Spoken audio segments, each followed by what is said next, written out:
melakukan praktik komunikasi interpersonal dengan judul menyusun rencana bersama. Dalam video ini kami akan mensimulasikan sebuah diskusi kelompok untuk merencanakan acara sederhana, yaitu perayaan ulang tahun teman di kelas. Dalam diskusi ini, setiap anggota akan menyampaikan pendapat, memberikan tanggapan terhadap pendapat teman, serta bersama-sama menentukan keputusan akhir. Oke teman-teman, kita mulai diskusinya. Jadi kita akan membuat acara ulang tahun sederhana untuk teman kita. Menurut kalian apa saja yang perlu dipersiapkan? Menurut aku yang pertama kita gunakan tempat yang paling baik. Kalau biasa acara setelah selesai kuliah supaya semua anggota kelas bisa ikut. Aku setuju dengan Bella. Kalau setelah kelas kita juga tidak perlu terburu-buru, tapi menurutku kita harus memilih tempat yang tidak terlalu mahal. Kalau menurut aku lebih baik kita adakan di kelas saja. Kita bisa menghabis kelas dan membawa makanan masing-masing. Jadi biayanya lebih hemat. Selain hemat, kita juga lebih mudah mereka semuanya. Tapi kita harus memastikan kelasnya boleh digunakan untuk acara. Oke, berarti sejauh ini kita punya beberapa pendapat. Bella mengusulkan menentukan waktu terlebih dahulu. Citra mempertimbangkan biaya, sedangkan Dinda dan Eka lebih memilih menggunakan kelas. Sekarang kita bahas satu persatu. Untuk tempat, apakah semuanya setuju kalau acaranya dilakukan di kelas? Aku setuju, menurutku kelas memang pilihan yang paling praktis. Aku juga setuju asalkan kita tidak mengganggu kegiatan belajar kelas lain. Kalau begitu, kita bisa memilih waktu setelah jam kelas selesai. Menurutku bagus, kita juga bisa meminta izin terlebih dahulu kepada dosen atau pihak yang bertanggung jawab terhadap rumah. Baik, jadi untuk tempat kita sepakati di kelas dan waktunya setelah kegiatan kelasan selesai. Sekarang kita menentukan makanan dan dekorasi.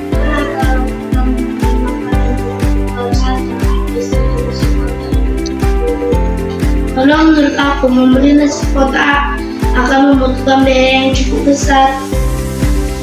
Iya juga, tapi kalau kita memasak sendiri takutnya terlalu memberatkan. Menurutku tidak perlu memasak. Kita bisa menggunakan sistem membawa makanan masing-masing.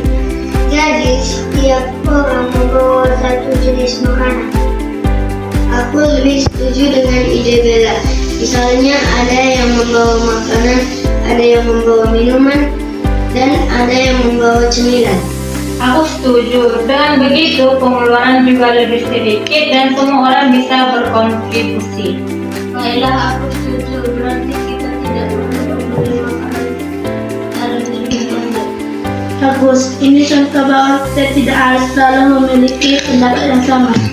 Kita bisa mendengarkan pendapat teman dan mencari solusi yang bisa diterima bersama.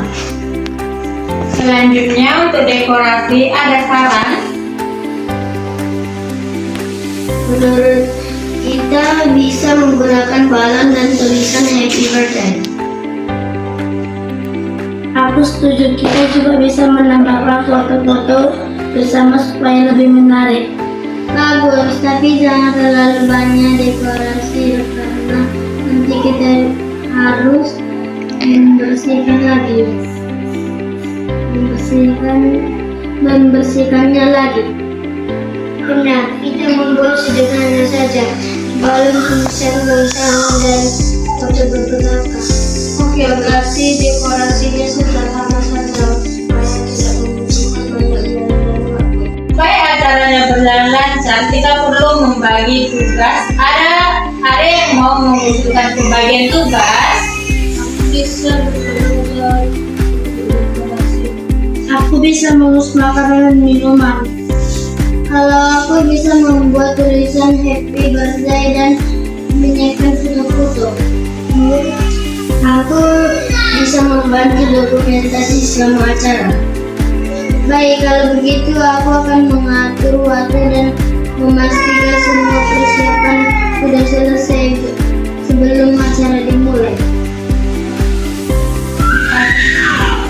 Menurutku pembagian tugas ini mudah, sudah bagus karena semua orang mendapat perhatian. Setuju, jadi kita hanya